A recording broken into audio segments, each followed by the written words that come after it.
Kick us off, and then I'll let you guys introduce yourself briefly as well. So, hello, ladies and gentlemen. Welcome to the RTS podcast. Glad to be returning to this. It's been, I think, a couple of months now, and we spent about almost an hour getting this set up. So it's a relief to actually finally be in here. So today I have three wonderful guests. You may know some of them, you may not.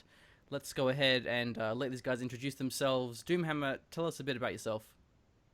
Well, my name on the internet, at least, is Hector Doomhammer. You may know me from streams of Rise of the Reds, also other mods, other games, but mostly Rise of the Reds. Lately, I've been trying to get into Yuri's Revenge, Red Alert 3, competitively. It's kind of difficult, but I'll stick with it. Yeah, so you're a streamer and a caster. That's kind of what I wanted to Yes. bring up, is so that you and I would have a few similar things that we could talk about, being content producers and such. Hunter, who the hell are you? Well, I'm the Hunter, obviously. That's my alias. It has always been. I've actually never changed that particular alias. I've been using that since the late 90s. Wow. And yeah, I've been doing game modding for equally as long as well. Started with Duke Nukem 3D. Did a bit of the old Command and Conquer games, and then eventually ended up doing big stuff for Generals, and that's where I'm still at. Yeah, so you're from SWRnet, the team behind Shockwave and Rise of the Reds. Yeah, yeah, yeah. Uh, We didn't actually have an alias for it until I think sometime around 2008, because we had so many different projects, and we always referred to as the Shockwave team, the Rise of the Reds team. So we figured what we could if we just had one name, so that everybody know from okay, that's these guys. Yeah. Okay, Ryan. So my name's Ryan. I'm probably a bit of a curveball here in that I'm not a caster and I'm not a modder. I'm just a guy who plays and enjoys the games. In real life, I do a lot of marketing stuff on game replays. My handle is Talonexor. So I wrote this big long epic guide to the stealth faction in the original Command and Conquer General 0 Hour. And a few people have kind of seen that and thought, okay, that's kind of interesting. Probably like 10 years too late, but yeah, it is what it is. Yeah, so. So Yeah. basically a guide for how to play Prince Kassad in that case, then. Yeah. Well, yeah. I mean, in the original Zero Hour, and we'll probably get into this, but like 1.04 is so stupidly unbalanced. And a lot of people, even pros, like you see guys like Dominator and Rage and Size and stuff like that, when they just play random, every time they play stealth, they play it the same way they play every other GLA faction, and it doesn't really work out that well. But when you see guys like I think there was Machine, there was a series you guys casted Caro? ages ago. It was Caro versus Hawkeye. That like okay, and there were a lot of rocket buggies involved and a lot of tunnels involved, and it got a little bit campy in some of those games. But those are two guys who kind of understood sort of how to use the faction to its best potential. And I mean, Andre, when you're talking about when you're doing unit design or faction design or anything to do with modding, I'm sure that's kind of something that you sort of need to keep in mind, because you can't just have like three sub factions that they all basically play the same way. You kind of got to have No, absolutely play not. stuff. What approach do you like? Do you have a specific kind of philosophy in mind when you're designing a new faction or a new unit or something like that? What's your Well, the first thing that when we come up with a new unit, we first try to think of something like, well, could we do what's interesting? Because in the end of the day, I think it's also very important that a unit is fun to use. Yeah. And then once you figured out that you want to do this kind of unit, I want to make an infantry that throws grenades or something. And then you have to figure out how you would go about implementing that, and then by that I mean not necessarily the work behind actually getting it in game, but how what kind of function it would serve, what kind of targets it would be effective against, what kind of weaknesses it would have. You would have to take all those things into account so that it doesn't actually end up, spoiling the broth, so to say. Gotcha. Okay. Yeah. Cool. Okay. So, yeah, I think Ryan's most famous for whenever someone says that GLA stealth sucks on one of my YouTube comments, he's always like, no, no. No. And he like, I'm going to tell you how it is.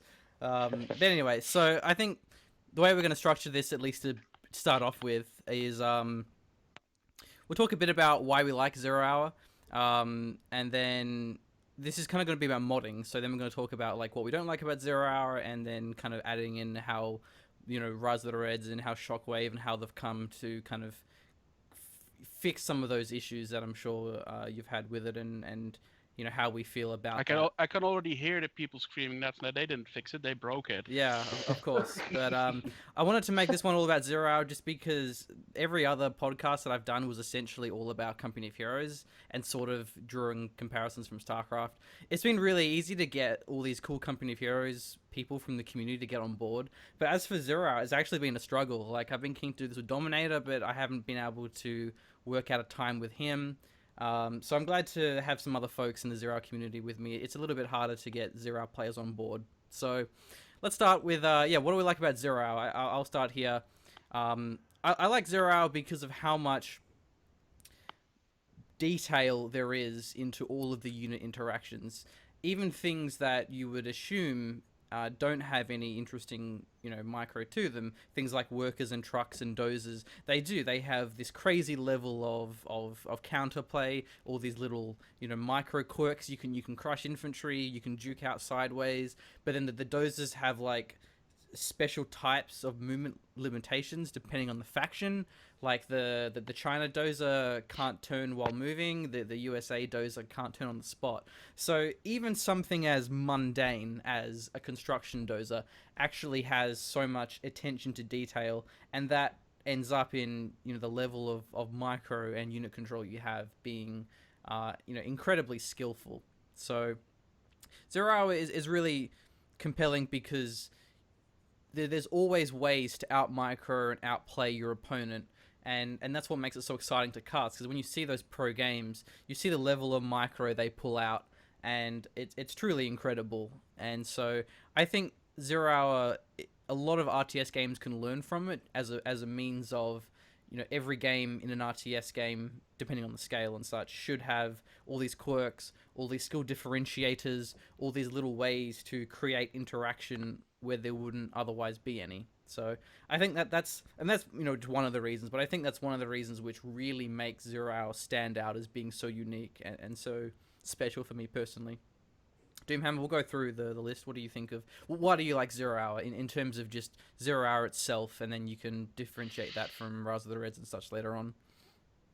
Well, for me, it's all about the variety. I mean, if I take a more recent RTS such as Grey Goo, which I've played, it's like you've got these three generic armies, and there's nothing specific about it. There's no like subdivision, no sub commander, let's say, or general in terms of Zero Hour, where like one general has this kind of specific tactic, the other general has this kind of specific tactic. You were talking about stealth earlier. Like, yeah, that guy focuses mainly on stealth, while Toxin will have like special Toxin rebels. But like Grey Goo, it's just like you've got the vanilla stuff here for the human faction, which really doesn't feel human at all. Yeah. And you've got the beta faction, which is also just one army and nothing specific. While there are several, like in the story wise at least, you've got a whole bunch of characters that are playing a really important part. You could say like, okay, we're gonna give this guy maybe a different epic unit or a different like anti-air unit that also has a special ability for something else, and then there's Zero Hour, where you've got like I said, these generals with each of their own very specific minor details that make them unique. And for instance, if we're talking about why I love Red Alert so much compared to the Tiberium universe, when I was playing Red Alert and Red Alert 2 compared to Tiberian Dawn and Tiberian Sun, the variety within the armies themselves, they have country-specific units. I love that. Whereas the other just don't. They're just one army versus another army. Yeah, it's interesting. A lot of games have started doing that now. Like, I know Deserts of Karak had sub-factions, Kane's Wrath had sub-factions. It's certainly a cool little design element. Even Company of Heroes, you could argue, has sub-factions, in terms of the commanders you pick. With the commanders, yeah. Yeah, so I'd actually love to talk about Grey Goo later on, because I think it's definitely interesting to talk about where Grey Goo has failed in regards to where Command & Conquer as a franchise has succeeded. But anyway, we'll leave that for later. Hunter, why do you love Zero Hour, and why have you invested so much time making these mods for Zero Hour as opposed to a different game? Well, it's actually kind of funny when you think about it. Actually, when I purchased the original General, so not necessarily Zero Hour, I really enjoyed the game. What I mainly enjoyed about it a lot is because it was a near future setting, whereas the Red Alert and Tiberian games took a different route after their initial releases, which in the early, like the first iteration, so first Red Alert, the Tiberian Dawn, they were also near future settings, so there were a lot of units in it that were recognizable, some of them even based off real life equivalents, and that's something that really interests me. And when Generals came out, that was the first Command and Conquer that basically went back to that setting, so to say. It was near future. You had a couple of units that were that exist in real life militaries, and the setting itself was something that is very interesting because I used to mod a bit of Red Alert 2, and I actually had this idea of making like a modern warfare mod thing, so to say. That never came to fruition because I was a teenager, I had a lot of good ideas, but none of them ever actually got anywhere. And then Generals came out.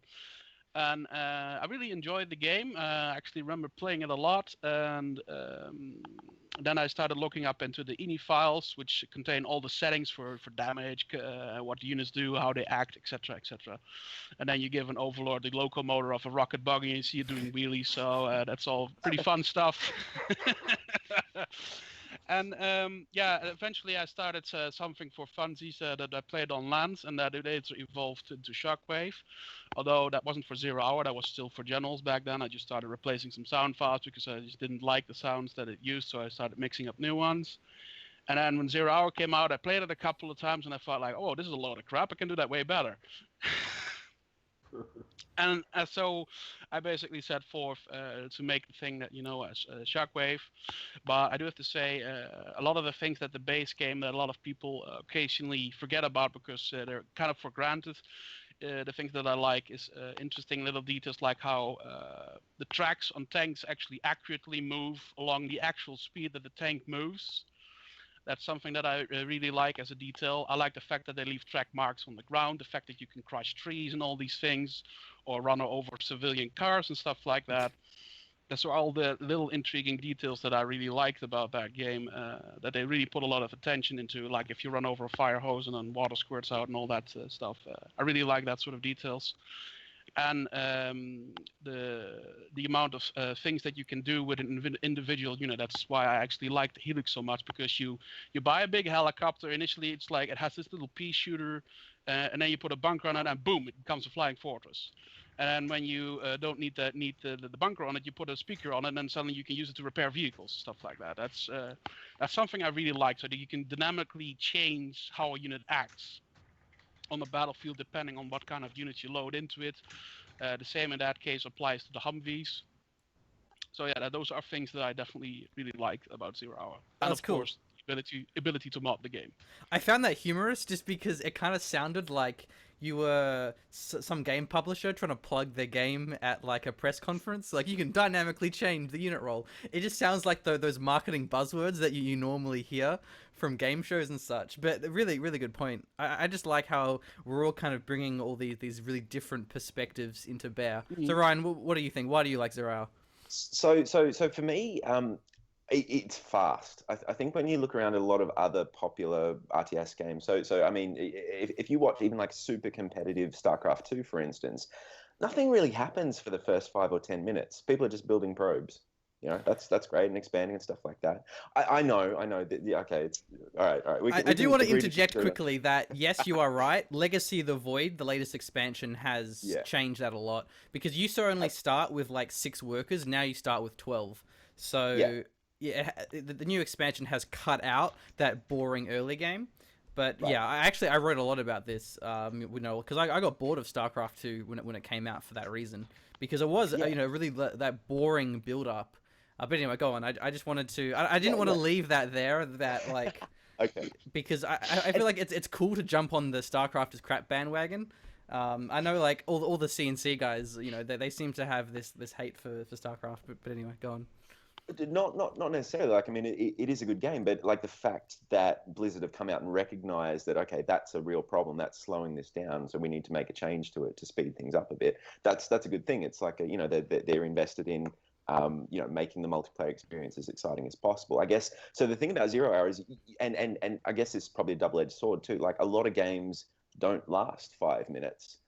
You know, you one tech terror at the start kind of, you know, can win or lose you the game. If you lose both of your dozers in the first minute to one, you know, one King Raptor slips past or something when you're playing Air Force General or something like that, it's so easy to lose. And so you see a lot of games that are decided in 3, 4, 5 minutes. And that's not necessarily great, but if you don't lose in the first 3 or 4 or 5 minutes, it's exciting from the get-go, I guess, is kind of the thing. The other thing too is, and this is probably more of like taking a step back. So that game is pretty old. It came out in what, 2003, 2004. I was at the end of high school when that stuff came out. So a lot of people are kind of like interested in those games, have that nostalgia value attached to them. We're a bit older now. Like, I'm 29. I don't have time to sit down and play a game like a 3-hour game of, you know, Civilization multiplayer, because it's you know, that's a massive time commitment. Whereas I can even a game of StarCraft 2 or Age of Empires or something like that.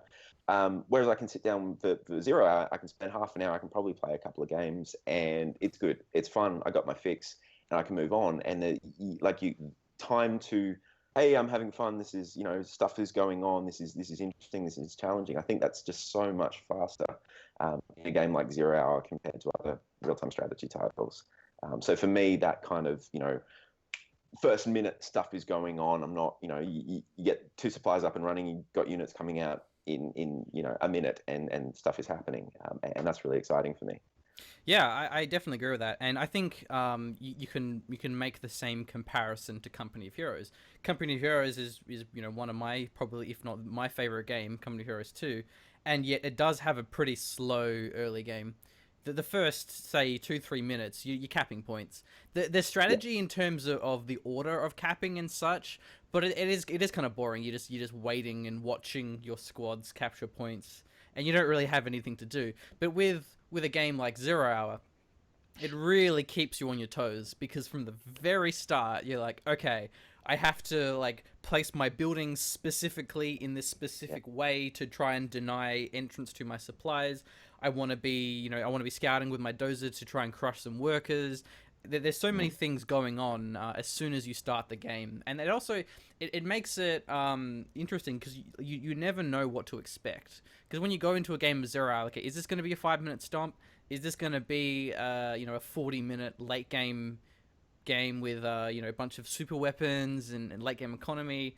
The spectrum of things that can happen in 0 hour is just absolutely crazy in ways that you can kind of see in StarCraft, because, you know, you can have like really, you know, early cheese where you have like hidden barracks near their base and crazy things like that. But in a game like Company of Heroes, yeah, you know what to expect. You know, you're gonna go this, you're gonna go your light tank, you're gonna go your medium tank. It's a very linear progression, and I feel like that uncertainty is a very powerful reason of what makes RTS games exciting, is because then you always have to kind of think on the fly. I mean, 0 Hour could do this a lot better, of course, because, you know, the counter system isn't very good. You know, there's a lot of units that don't really have counters. The counter is superior micro, but it still does have that. That Just looks at a unit. Is that a Humvee? Does it look like a Humvee? Oh my god. Okay. Yeah. So what are you talking about? Rock V's counter everything. They're great at countering stuff. That's nothing's great at countering them, of course, except more MiGs. That's probably like the only thing is MiGs, but Yep. yeah, I think also you can draw some similarities there to Command and Conquer 3. To Red Alert 3 has a really nice early game, because the way that like the oil derricks work, it's like, I feel like in CNC3 and Red Alert 3, you wouldn't normally have an interesting early game, because harassing supplies isn't as lethal and isn't as viable as early on, especially in CNC3. But because you have the really early, like the Tiberium spikes, which is the equivalent to oil derricks, and you're fighting over those spikes, and that gives you this really aggressive early game. So don't know if you guys have any thoughts to add on to that, but I think it's a very I positive do. part of RTS is where when you have something really interesting to do early game, because otherwise, especially if you're playing like hundreds and hundreds and thousands of hours, and the first 3 minutes is boring, that like you add it up, that's like hours of boring wasted time. You just Yeah, want to have I a remote actually, and just go forward. yeah, I actually have something to say about that. Since we're talking about Railroad 3 as well, I've actually been a part as a caster for a tournament quite recently, and what I see is that the first 2 or 3 minutes are already action packed. I mean, it's usually the same that you'll see like an early barracks, and then just pump out the infantry, and with Empire of the Rising Sun, of course, you're gonna see barracks spam. And those barracks, of course, you can place them anywhere you want, as long as it's on land. So you see like 4 or 5 barracks come out of that MCV and just like spread all over the map, just to try and get that early advantage. And I You did say yeah, something else before, Doomhammer, about I've been playing a bit of Kane's Wrath lately, and when you're talking about like variety of units, so yeah, like Machine, there is a what do they call it? Like Tiberium Spike poker, depending on, are you going to take one, are you going to go for two or Yeah, three, yeah. where are you setting your infantry squads, and then there's some varieties on that. There's like a shadow team opening if you're one of the Nod factions, where you can kind of fly in and intercept. So there's some more interesting stuff you can do there. I think to an extent that's almost too much of a deciding outcome, because if you manage to get 3 or 4 Tiberium spikes and kill off all your opponent's engineers, they've sunk so much money into that and got no payoff, and you're so far ahead by that stage. Like that kind of decides the outcome of the game. So there is kind of that. But I think Doomhammer, before, when you were talking about variety of units, I think yes, you've got kind of three factions, and you got a bunch of sub factions in Kane's Wrath too. But you look at like the Seeker tank, or the attack bike, or the what's it called, the GDI one, Predator. the Pitbull. Yeah. So you've got like a speedy, fast unit that's armed, good against vehicles and structures, and it can detect stealth. And it looks different, and the animation is different, and the stats in terms of attack and movement speed and stuff like that are all slightly different. But fundamentally, it's the same unit that fulfills the same role, and you can build it at the same time as all factions. Now compare that to something like 0 Hour. So if you want to detect stealth, okay, if you're USA, maybe you keep your command center for a little bit longer. And you see this, they place like a spy drone in the enemy base or in the middle, and then they also use their scans somewhere else to have a look at what's going on, and then they sell the command center for USA. If you're China, your stealth detecting options are a lot more limited. If you're GLA, I don't know, you build a tunnel nearby and hope that you pick it up along the way. Like, the factions have very different approaches to solving specific problems. Whereas I think in Kane's Wrath, and certainly a lot of other, even within the CNC universe, the factions aren't that different in terms of playstyle. I don't know. I could be wrong. Feel free to argue about Yeah, this. the asymmetry. That's probably because the designers wanted to play it safe. Yeah. Because it's very easy to screw up. Yeah. Yeah, the asymmetry is really interesting in 0 Hour. Yeah, you have obviously some units that are like the same, like a dragon tank is similar to a toxin tractor, a Gatling is similar to a quad. But even then, while it's a unit that fills the same role, they still feel completely unique because of a few things. They have different abilities. The dragon tank has a firewall, the toxin tractor has contaminate, and they are used in different ways for different reasons. But then you also have like upgrades. The fact that the quads can get the junk repair, so they self-heal, while the War Factory can give you the chain gun upgrade. So different upgrades. But then furthermore, I mean, I guess Kane's Wrath has the upgrades, I suppose. But then furthermore, the best example is the micro, is in terms of the Gatling tanks. You can attack the ground to spin up to then have a better rate of fire as soon as the fight starts. Or the quads, it's more about kind of hit and running, using tunnels, popping in and out to get your health back.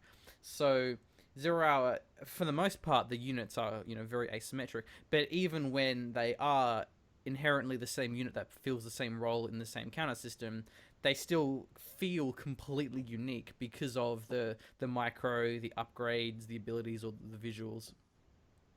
yeah, I think kind of like Remo. Oh my god. with Red Alert 2 and Yuri's Revenge, where you've got like the flak truck and the IFE. They're both kind of anti-air. They both kind of infantry transport, but the flak truck can transport 5 infantry, but doesn't change its turret, while the IFE does change its turret, while it can only transport 1 infantry.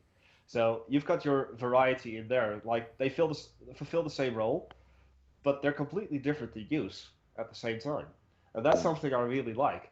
Whereas, yeah, in certain other RTS like Age of Empires 2, for instance, you've got your trebuchet for 3, 4, 5, or 9 different countries that do the exact same thing. They look the same. They are the same, and that's what kind of turns me off towards that end.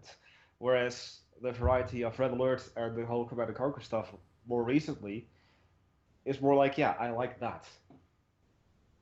I think there's a whole lot of like subtle unit differences, like you were talking before, Machine, about so quads versus Gatling. I like that whole thing about holding down control and attacking some ground to spin up the Gatling cannons. Like it doesn't say that in the manual, does it? It doesn't say, hey, spin up. No. Do They this. probably never. They Like, probably never even intended it to be used like that. But that's because people get creative. yeah, and this is the thing. I think when you throw it out to a multiplayer community, like people tend to use units or build their bases in a certain way, or they use units in it, or they come up with these little tiny micro tricks, like whether it's spinning up Gatling cannons or counting the number of rockets that rocket buggies are shooting before you pop them into a tunnel and then popping them out somewhere else. There's these little kind of tiny micro tricks that are almost, I don't know if it's like by accident or by design, but I probably suspect it's probably by accident. They thought, oh yeah, we should make a tank with a Gatling cannon on it, and it's going to spin up to fire, and then okay, there's actually a little micro trick attached to that they probably didn't think about at the time. No. I think maybe they just got lucky with that. But that happens a lot with Zero. There are a lot of different cases of that. Even with the quads, it's like they have half their rate of fire when they're moving. So the way you use quads is to kind of like pop them out and then hit the S button to stop them, so they will start firing at once. Yeah. And so there's this little tiny, like you're saying, not the exact same unit, but it fulfills the same role. But the way you use it is different, and there are little micro tricks attached to them once you get to a certain play. What also sells the quad cannon a lot, in my opinion, is that the fact that it uses a different damage type. Mm-hmm. And for the non-modding people, that basically means that they do an X amount of percentage damage to certain types of objects in the game, such as buildings, infantry, tanks, etc. And I think the quad cannons have like I think a Gatling cannon does like 10% damage to something with tank armor or any structure, whereas the quad cannon does 25%, which is a pretty massive increase. It's more than 100% additional damage advantage over the Gatling cannon. So that's why it kills command centers in Overlord so fast. Yeah, that's why it kills everything. That's why it's so fast. broken. Oh my god, no wonder. Well, I'm just wondering, when this comes into designing units and factions and tweaking these numbers to kind of get the right balance, something like that is pretty important, because you see a faction like China Vanilla in vanilla generals, no mods, no patches, no nothing.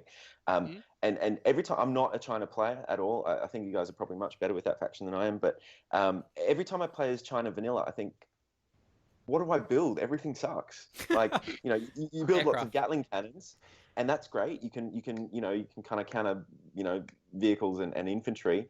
Tanks roll along, you're screwed. It takes you forever and a day. You basically have to like tell them to attack a command center, walk off, make a cup of coffee, come back, and they're still chipping away at it. So it's good for unit mixing and stuff like that. But I think, if you're GLA, quad and RPG, that's a pretty solid combination. You can get stuff done. It's not perfect, but that kind of counters most things. If you're USA, you've got missile defenders and Humvees, and usually together. That kind of works for most things. But as China Vanilla, it's like, well, I need Gatling cannons, and then I need some outposts, and then I probably also need some Dragon tanks, and then because that's all a pretty slow-moving army, I'm going to need to mix in some ECMs, but I don't have a propaganda center yet, so I probably need some MiGs. It's like you need a lot of stuff before you've got kind of this force that you can actually use for multiple roles. I don't know. So I guess my question there is just when you're designing new units or something like that, and we were talking about this a little bit before, I think before we got started, but do you kind of think about where that unit sits in relation to all the other units that faction already has, Yeah. and how somebody might use that? Yeah. What Well, situations? obviously you need to think about every faction has a certain type of theme. Like the US has the high tech, the GLA has the low tech stuff. So usually try to think of when we try to think of a new thing, we try to think of something that fits in that theme. Possibly something that at least with Reds, this is the case. That a certain faction is not good at a certain thing. Just to interject, when he says or Reds, he means Rise of the Reds, the mod that he works on. Yes, of course. Yes, I do. For instance, I mean, in Rise of the Reds we have 2 additional factions, so we have a setup of 5. So that complicates things a little bit. Like for instance, the GLA might have been completely fine with the 2 other base factions from the original game, but then the 4th and the 5th get introduced, and then they have trouble with unit XYZ. And then usually we try to think of either to modify an existing unit so that they can deal with the situation more accurately, or we come up with something entirely new to take care of that situation. But the thinking process behind that is pretty complicated, and that's not done solely by me. We basically have a group of people that I refer to as the think tank. And then we basically just all get in a Skype call, pretty much similar to what we are doing right now. And then I present the problem, and then we just start thinking about what could we do to solve this problem. Mm-hmm. That's usually the process, with the occasional joke thrown in here and there. And then we try to see what we can come up with to fix the problem. And then, that's basically how it goes. We have pretty much a big detailed spreadsheet where we keep up all information, because occasionally we forget something and we look it up. Oh, that's what we did. Yeah. So, cool. Yeah, that's pretty much the process in a nutshell.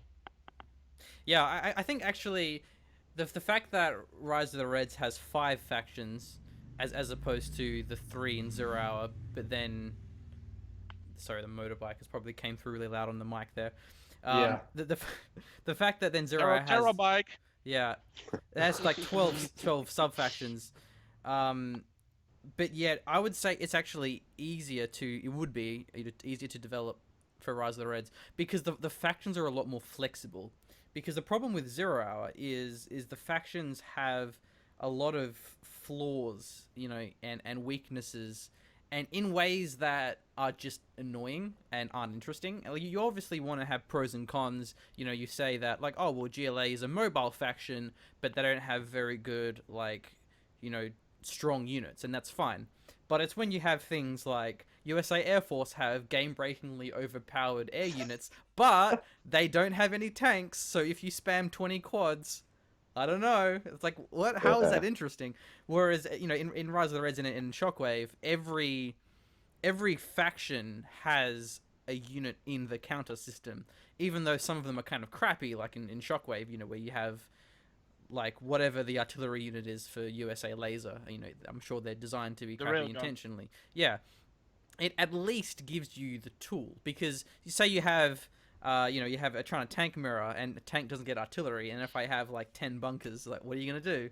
So I think on the topic of like how do you design for different factions, I think so long as the factions are well designed to begin with, and they have access to all of the counters and all of the tools that they require, it does give you a lot more flexibility than if compared to something like 0 Hour, default 0 Hour, where you have factions that don't have artillery, don't have tanks, or in Company of Heroes, you don't have, like, this faction doesn't have flamethrowers, so they can't clear garrisons. You're like, what? Well, then how do we play on a garrison map? So I think when it comes to like balancing units, you need to kind of start off with like making sure the factions themselves are actually well fleshed out. And Rise of the Reds, the factions again have strong characteristics, strong themes, strong weaknesses, and strong strengths, but they all adhere to, like, okay, this faction has artillery, this faction has a tank, this faction has infantry, and so forth. Yeah. Yeah, that's true. Especially in the early stages of the games in Reds, the tech tree for every faction is almost identical. Like you have your basic infantry, your anti-tank infantry, you have a transport, you have a tank, you have an anti-air vehicle. And that's basically the basic tech tree in a nutshell. And Yeah. and you need those things, but like you were saying before, Doomhammer, about the difference between the IFVs and the fact tracks. You've got that opens up so many other kind of little subtle strategic variations. Do you rush them with a bunch of infantry? Do you use a combination of, so engineers still repair other vehicles, right, if they're in an IFV. I Yeah. haven't played too much Red Alert 3. I played a lot of Red Alert 2 and Yuri's Revenge. So like there's stuff that you can do. There's a lot of flexibility. So while you're saying that tech tree is kind of fixed, and I guess it kind of needs to be fixed because you've got every faction kind of needs those roles filled, but there's still room for a lot of variation within that. So I think it's Yeah, important. Doomhammer, go ahead. even stat-wise, I mean, you've got the slower, heavier armored, do more damage Rhino tank compared to the faster, lighter armored, do less damage Grizzly tank, and they're like the Grizzly's a little cheaper, the Rhino is a little more expensive, and often enough, what I've seen thus far is that you've got Rhino spam versus Grizzly spam, and whoever spams the most wins. Yeah, well, I think that's old Command and Conquer games in a nutshell. Anyway, yeah, just Yeah. plain old tank spam. Yeah, it's because they had no micro. Like No. if you just make, okay, this tank's faster, this one's stronger, that's really boring. You need to make it more hands-on than that. You need to go, the Scorpion is the mobile tank, but it has the rockets, so that like it actually has some very visceral interaction. That, okay, I run in, I fire my rockets, I run out. Or the Chinese battle masters, they have horde bonus, so you don't want to attack in small armies. You want to kind of wait until you have 5 or so. So like stat differences are boring to differentiate units, and I'm pretty sure that's what all like Grey Goo did, is it just had like units that had different stats. There wasn't really any abilities, there wasn't really any even just passive abilities, so that even if you aren't necessarily like microing, just because it's some kind of decision that you have to make, again, like you want to wait until you have 5 battle masters for horde bonus, or as USA, like, okay, do I want Hellfire drones? Do I want spy drones? Like those decisions, whether it's like lots of clicks, like in something like if you're trying to laser lock with missile defenders, or if it's more of a tactical decision, that's really interesting. I think that's also back to that original subject of like why Zerawa is awesome, is because it has this spectrum of skill. On the one hand, you have the fast APM, the speed and the precision of of using things like laser lock, using things like tech terrors that are, you need to kind of do it all very efficiently. But then you also have the decision making. You have the level of game knowledge, in terms of knowing all the little quirks, in terms of knowing how to utilize these things in ways that aren't necessarily difficult to execute, but they require a very big amount of game knowledge. And like for instance, pressing the S key on a Humvee and then clicking behind it so it drives backwards, that sort of stuff. Yeah, and that's really unique. Whereas some other games, like say in Company of Heroes, there really isn't any micro you can do that requires like a really high amount of APM. Like there's a lot of micro in Company of Heroes, but there isn't really any demanding stuff. It's all just kind of tactics. So Zerawa, because it has all these different ways that you can be good at the game, and that really just amplifies the possible experience of what we can do. So I think we can move on to things that we don't like about Zerawa, unless you guys have anything to add before we move on. Well, Not necessarily. Okay. All right. Well, I'll go last again, but I'll go last just to be different because I've ranted a lot, I think. So Doomhammer, why don't you like Zerawa? Or what are things you don't like about Zerawa? I'm missing Navy. One thing I particularly like about Red Alert, the whole Red Alert universe compared to the other Command and Conquer games, is that it has Navy. because it opens up a whole new level of like, what can I do? Whereas with General's Zero Hour, it's just like, okay, there's a body of water. I want to be able to use it because there's a coastline that I could potentially use it for, and I can't do anything. For instance, I have to be honest, I was playing Rise of the Reds before I even touched the vanilla General's Zero Hour. Wow. Okay. So, yeah, okay. So when I played one of the missions where I had to, with the Chinese with a dam, where you had to destroy the dam. I thought like, hey, I've got a troop crawler. That thing is amphibious, so I can use that to get across the water. And then I was like, why isn't that working? Oh, it's not amphibious. Shit. Right. Just to add on to that, were you finished? Well, that little detail, for instance, is it's just like bogus to me. I'm like, this has the shape to be amphibious. I'm used because of something else that it's amphibious, but it's not amphibious. And then you Yeah. learn that nothing is amphibious, and I'm just like, what? Why? Yeah. Why? Just to add on to that, it's actually a very common thing. A lot of people like have this hard on for mods where you can use naval units, like especially because what happens, right, is people play campaign, and then they play the campaign missions where you have these battle cruisers, battleships. You have these aircraft carriers, and it's cool stuff, right? It's like this power fantasy of like, yeah, I have this aircraft carrier, and you play multiplayer, and you're like, hang on, where's my naval units gone? So Yeah. I think a lot of people really want that navy. But I think on the subject of Red Alert, I think like Red Alert 1 and 2, the navies are pretty boring. Like I think I'm probably getting a lot of hate for this, but I feel like it's any game can just kind of tack on like naval units, and it's just a neglected part. But Red Alert 3 does a navy in such a elegant way because you have a lot of interaction between navy and land units and air units as well. You have a lot of amphibious units that can kind of transport. You have things that like can the Empire has a unit that's like a submarine, which then turns into like a flying ship. The Sea-Wing. Yeah, the Sea Wing, yeah. And you have ways that it really does synergize navy, air, and also land. Where even Zero Hour, which has air units are a pretty small part of the game.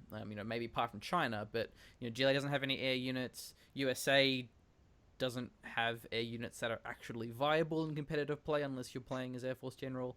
And so I think Red Alert 3 is an absolute masterpiece in the fact that, not just because it has naval units, just that it really does do them the justice they deserve in actually fleshing them out in an interesting counter system. And furthermore, it has maps to support that. The maps have resources incorporated into the water, whereas some other games like Supreme Commander, which is kind of close in terms of the interaction between those, but the fact that you don't have any resources in water means that water is kind of just this thing on the side that is really important on certain maps, but in other maps you're like, I don't really care. But it really creates this decision making of like, okay, am I going to go for this water play style? Because I have two, or I think it's called Red Alert 3, or expansions here I can take, or I can go to land, and it really creates the strategy of like, how am I going to base my unit composition depending on, will I go for a land play style,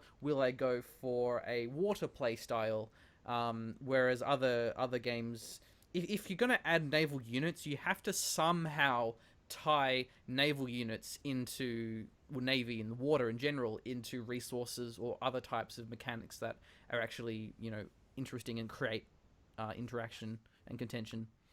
Yeah. In my experience, if I may continue, Sorry. it's a really bad thing that a lot of the competitive play either doesn't use Navy at all or considers Navy to be a banned subject.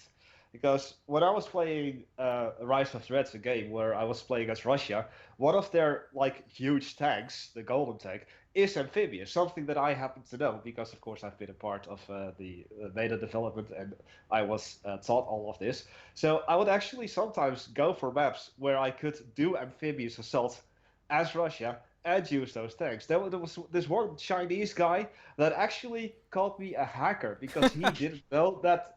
Yeah, he didn't know that the Golden tank was amphibious. But beyond that, in a different mod, Mental Omega, I would always use Navy if I was able to. If I would choose maps, I would always choose maps with water. As Russia, you've got these Akula missile subs that are like dreadnoughts, but then in submarine form. And I would always use them because I absolutely love Navy. And I would be called a cheater for simply using something that's in the game. It was just like, how is that cheating? We never discussed beforehand that we were not supposed to use Navy. And even if you did say that I'm not supposed to use Navy, who the fuck are you to tell me what I can and cannot do in a game where all is fair? Because all is fair in love and war, right? Well, I think that kind of comes back down to like the fact that um, the Red Alert universe is set between like competing superpowers. Something like 0 Hour, what? How would you do a GLA Navy? Like some dude in a fishing boat? I could tell you a million of ways. Okay, maybe Like I'm right. we actually had some concepts for GLA ships. Like obviously you'd have a jet ski with a terrorist riding it. That's one thing. The second thing would be like for their battleship equivalent would basically be just, like those garbage freighters that they have in the US. Yeah. Yeah, those with the deck completely open and then just no Scud missiles everywhere. Wow. That sort of thing, and then you could have like a machine gun turrets on either side or something like that. I mean, just to name a few. I mean, you just take civilian stuff and just put weapons on it. That's all there's to it. Cool. You Add a ready? little hose, squirt some anthrax somewhere. That really belongs. Exactly. Or just have have a ship with a harpoon or something, and you have a boarding party on top of it or something. I don't know. You could use it to capture another ship. A floating hijacker. Wow. Okay. Yeah. Yes. Exactly. So Look Molly, at me. sorry. I am the captain now. That would be the best. Yes. file for Exactly. I'd imagine that there isn't any animations though, or even if it's possible to code swimming infantry. I don't think a coding swimming infantry is possible. That's not very difficult. I've actually done that in Red, so that's a thing. However, making such a ship is I'm not entirely certain if that is within the realm of possibilities, but it's certainly something that you could do if you were to design a game from scratch like that. Just because it would be really cool having saboteurs and hijackers swimming. Like in Red Alert 3, you have spies and the infiltrators, the equivalent for Empire, and then you also have engineers that can swim, but your main infantry can't. And I think that would work well in 0 Hour. But yeah, moving on, Hunter. So what don't you like about 0 Hour?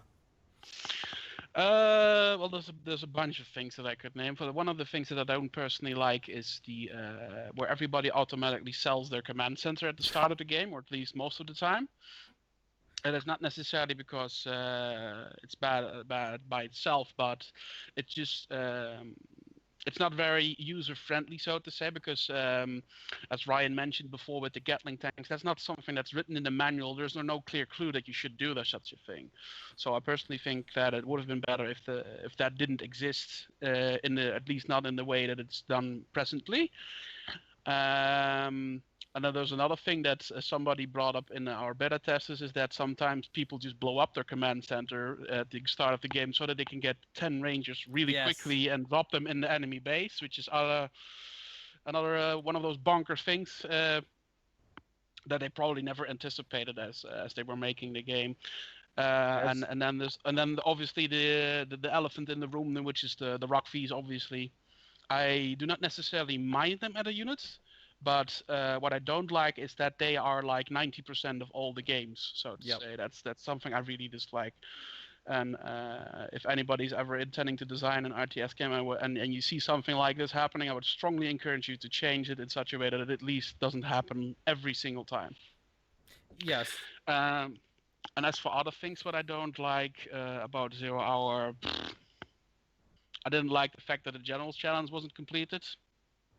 Because there was supposed to be 2 more generals, and they had 3 boss generals planned for the whole thing, but they never completed that. There's still files in that, but that's not really relevant to this particular question. But other than that, I mean the thing that you mentioned before, Machine, is the part where they cut certain units from generals.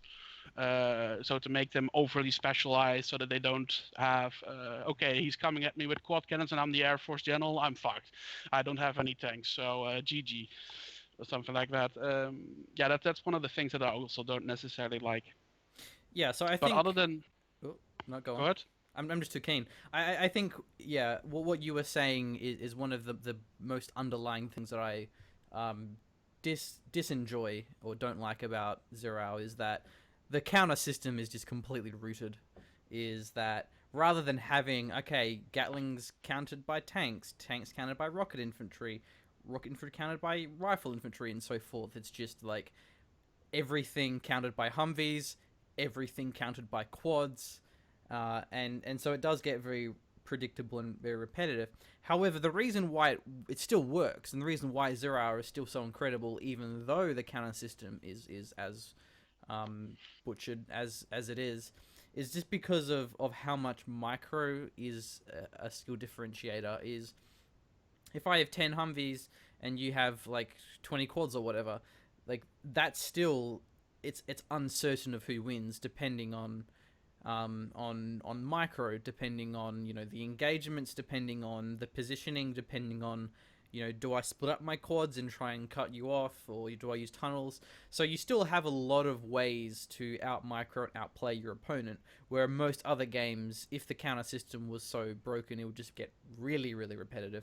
But I feel like 0 Hour could definitely benefit from having a more hard counter system in terms of having it more lethal in, you know, in that quads do not counter overlords. Like that should not be happening, you know, like it really is a soft counter system because of the way that micro comes in.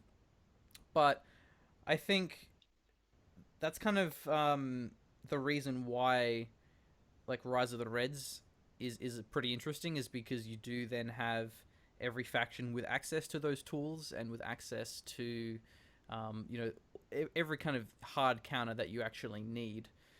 Furthermore, I think also the teching side of it is pretty dull. You know, in terms of like teching is this there is one teching in terms of like you basically, when do I build my palace? I built my palace now. Like that is the extent of teching. Whereas other games, you know, you have like, hey, do I tech my palace? Do I tech for this? Do I upgrade this? There isn't really much strategic flexibility in terms of what playstyles you go for. And that is why I really, really like China, and China Mirrors especially, because China is like basically the contradiction to everything I was saying there, is that as China, in China Mirrors especially, you do have a very strong hard counter system. Maybe the exception being China Vanilla because they suck.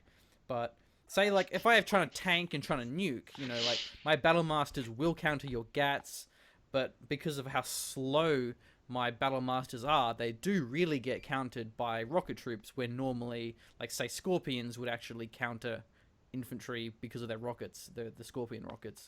And then you have different tech paths, you know. Do I want to go for my Helix? Do I want to go for my Propaganda Center? Do I want to go MiGs? Do I, you know, want to upgrade to my Isotope on my Nuke Battle Masters? And so I feel like whenever you see GLA Mirrors, you have so much more possible play styles, and decision making is a lot more important in terms of the macro and the strategy, because then it allows you to kind of counter what your opponent is actually doing on a broader scale, rather than just purely and entirely on a micro scale. And I think, you know, both of those things are really enjoyable parts of 0 Hour, but, you know, both of those things should be an option, whereas for the most part it's entirely just the micro side of it. So I feel like if you have a spectrum overall, that's what's a bit more compelling. That's kind of what Company of Heroes and StarCraft are like. I feel like those games, you can kind of play them more on the strategy and on the micro side of things, where 0 Hour is just all micro. Oh yeah, but you reminded me of one thing. Other thing that I don't like about 0 Hour is the lethality of infantry units. How quickly they no, not pathfinding. How quickly they die to pretty much everything. Yeah, because aside from putting them in Humvees and the occasional garrison, I don't think you actually see infantry much. Well, aside from hackers, because they're obviously, you know, free money. Yeah, I think I don't mind how quickly they die, just because it's kind of visually intuitive that infantry die quicker than a tank. But infantry, yeah, are pretty bad. And more specifically, rifle infantry. That's kind of this big wedge that's just cut out of the counter system, is that rifle infantry just suck.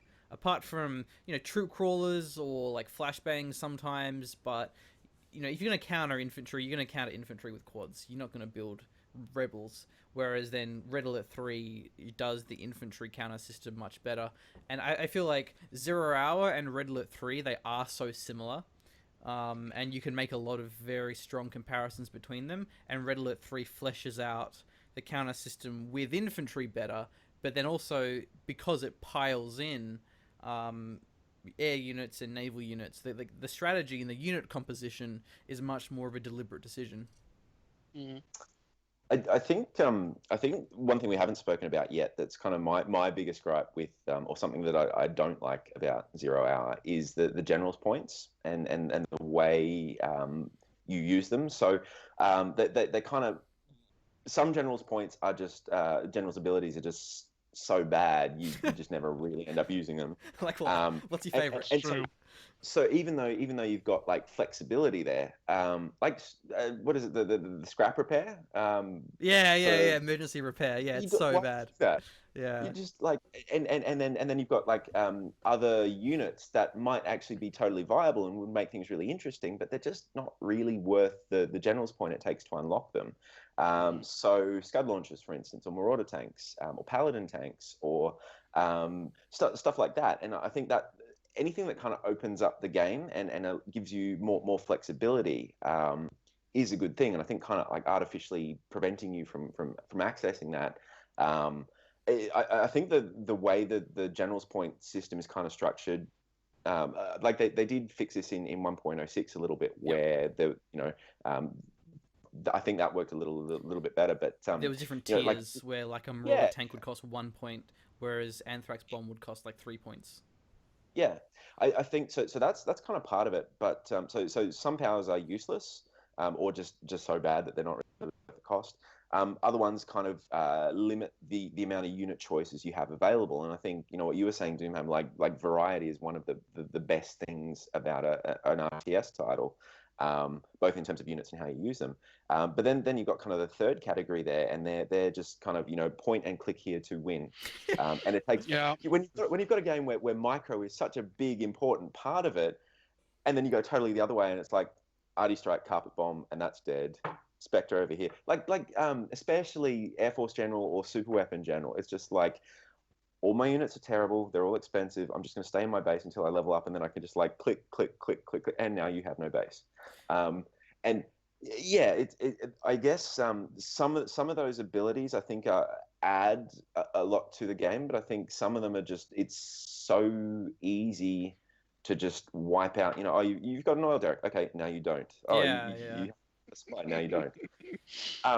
So I think just in the way that was implemented, it feels a little bit lazy to me. I think that there was so much scope to do a lot more. Like I think China is probably they probably got the balance right in between. So they've got Carpet Bomb and Artillery Strike, and you need the Artillery Strike to level up before you can really use it to wipe things out. But then you got the Mine Drop.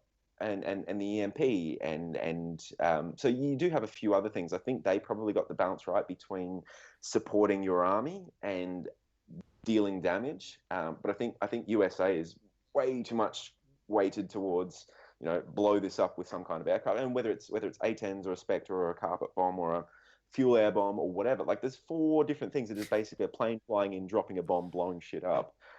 Do you really need 4 different ways of that happening? Yeah, it's interesting because it wasn't so bad in generals, like the original generals, and then 0 Hour adds in way more. 0 Hour adds in even more of those destructive powers. It's interesting because you have like the different factions that have different powers, and you say that like China's in the middle, and then like GLA is on the other side of the spectrum, where GLA is pretty much entirely utility. In terms of like, you've got your cash bounty, you've got your sneak attack, you've got your GPS Rebel scrambler. ambush. Yeah, Rebel ambush, which, oh god, with GLA Toxin and GLA demo is so broken. But it's an interesting idea. The kind of the exception there is anthrax bomb, but yeah, Yeah. I think those are sort of the more interesting powers from a design perspective. Adding in things like lethal and EMP is where they don't necessarily just kill things, but they kill things in a particular way that requires some kind of interaction to really pull off. Like Mind Drop, as you say, great example, because even if it doesn't do any damage, it's still used as an area deny tool. You see it coming and you see it planted, but then you have to kind of avoid that. So I think that there's a few kind of ways you can design those sort of powers. I think probably the most interesting one is if you make them themselves like utility-based abilities, like even if you're going to leave them as bombing strikes, you can at least do them in ways that have a bit more hands-on. Like one of my favorite abilities in Red Alert 3 was the cryo shot, because it would freeze things, but you had to actually destroy them, otherwise they would thaw out. So even though it's a click here to kill things ability, it still is done in a way that does require interaction of both players. And you had things like there was the balloon bombs that you could like manually control as they fall down. So I feel like if you are going to make offensive abilities, at least give them some kind of interaction between both players. But then, the utility abilities, there's already plenty of those in Zero Hour, like Sneak Attack, which are really cool. It's important with Sneak Attack that it has a long, like, wind-up. Like, you hear it coming, you see it coming, so it gives you about 5 seconds to respond before it actually can pop units out. So, again, you have the chance to react. But I think the other approach is CNC3, where you actually have to pay for those abilities. You have the kind of the no-brainer click-it-to-kill thing abilities, but because you actually are paying for them, you have to use them quite conservatively in terms of, like, is it really worth it? And then furthermore, you have, like, some of the really high-tier god powers that you actually have to buy this building to then be able to buy the power. So, yeah, maybe, like, even in Zero, like, if you had to buy this, like, this kind of secondary command center, which is like then gives you access to these powers and was actually vulnerable. It's kind of the weird thing is the command center is what gives you access to these powerful strikes, yet the command center is actually the most durable building in the game, maybe the same as super weapons. So I feel like that's kind of the wrong approach, is that like if you're going to have these really strong abilities, you can at least give the interaction by saying, look, you can harass this weak building. And yet, while the command center is like the main focal point of the general's powers in 0 hour competitive play, you see them always getting sold. Well, just for that additional 1,000 credits. I'm just like, okay. Well, it's just And because that's something that I like that the Hunter actually counteracted in Rise of Threats. It's just by saying, okay, you can sell it, but you're only getting 1 credit for it. Now you can buy yourself a candy bar. Let me buy it, because I'm gonna throw a counter argument in there, because I think that like the decision to keep your command center or not, I think that's great. If you sell it off, suddenly you've got an extra 1,000 credits to play with really early on, which supports that whole thing about 0 hour being fast and you get straight into the action. I think the problem with it is that there isn't enough incentive to keep it. Like that, what more can you do if you keep your command center for the first? But I agree on that. No. Like, what little I have done for Vanilla 0 hour, I agree with you. What I've done myself is like there is no incentive to keep it. Mm-hmm. So selling it off is just the better way, because then you're gonna get 1,000 credits. Yeah, I mean, the reason that I actually did away with that in bets is not necessarily that I dislike the whole idea of getting an early boost, but more so because to make it a bit more noob friendly, so to say, because there's no indicator from, hey, you should sell your command center so that you can build more units. Yeah, but I like how you had like variety. Like as Ryan says, keeping the command center should be a strategy, should be a decision. You should weigh up the pros and cons. But the thing is, though, is that it's just such blatantly a bad idea, because because 0 hour is so fast paced, it's so lethal in terms of like you need that extra cash, that it's not really a strategic diversity. It's more of just do this or you are playing from a handicap. So Mhm. on that specifically, I think it'd be interesting if, maybe rather than giving it $1, maybe it only gave you 500. So maybe it's like, okay, do I want to sell my command center? Do I not? I personally don't sell my command center. That's just because I rely on radar too much. Like because I play so many RTS games, and you just rely on the minimap. For me, I can't play without radar, and I know that, like, yeah, I'm gonna be punished for it, and like everyone gets so butthurt in like Twitch chat and YouTube comments like, why aren't you selling your command center, you noob? Like, look, I want my radar, okay? Like, leave me the fuck alone. But yeah, I think when something like you're always gonna have a meta, you're always gonna have kind of the most like optimal strategy, but you should have strategic diversity. And when something is just so much of a one-sided no-brainer, that's kind of when it gets a bit boring. Yeah. In that case, you might as well just have had the game start with 11k and then you start Yeah. with 2 doses. Yeah, exactly. Exactly. You just do everyone Yeah. the favor, save them a click. But anyway, Yeah. I think that's kind of what we don't like about 0 Hour. Unless there's anything more to add, we can move on to talking more about the mods specifically. And we kind of did mention this, Doomhammer.